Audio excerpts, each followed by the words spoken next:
এজন্য দোস্ত তোমরা মনে রাখো বাবা, আমাদের সবাইকে বলি, আমাকেও বলি, প্রত্যেকেই মনে রাখবেন 1450 বছর ধরে ইসলাম আছে, ছিল, আগামী দিনও থাকবে।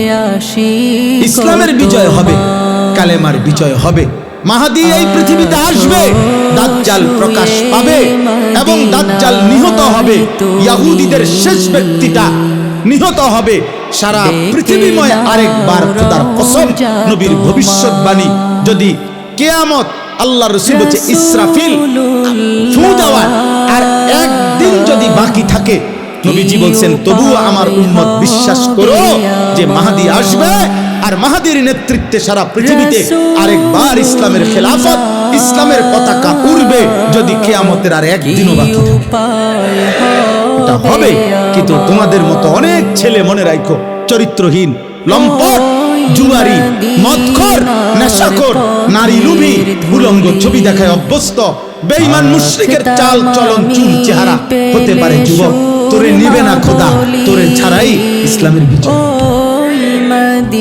সেদিন আবু জেহেলকে ছাড়াই ইসলামের বিজয় হয়েছে, আবু লাহাবকে ছাড়াই ইসলাম বিজয় হয়েছে। অতএব আল্লাহর জন্য যা দরকার তা তিনি নিবেন। পৃথিবীর কেউ জানতো না এই শহীদ শরীফ উসমান হাদি রাহিমাহুল্লাহু তাআলা, এই ইমানদার যুবক এত সাহসী ছিল, এত ঈমানওয়ালা ছিল, এত বেশি হিম্মতওয়ালা ছিল। অসংখ্য ব্যক্তি এমনও ছিল গুলিবিদ্ধ হওয়ার আগে যারা তার নাম কোনোদিন শুনেও না, কিন্তু আল্লাহ তাআলা আল্লাহর বান্দার কলিজায় কলিজায় তার নাম বসায় দিয়েছে, কলিজায় কলিজায় বসায় দিয়েছে। প্রয়োজনের মুহূর্তে আমার দেশে এমন অসংখ্য মজবুত ইমানদার এখনো আলহামদুলিল্লাহ লাখো লাখো ইমানদার যুবক আছে।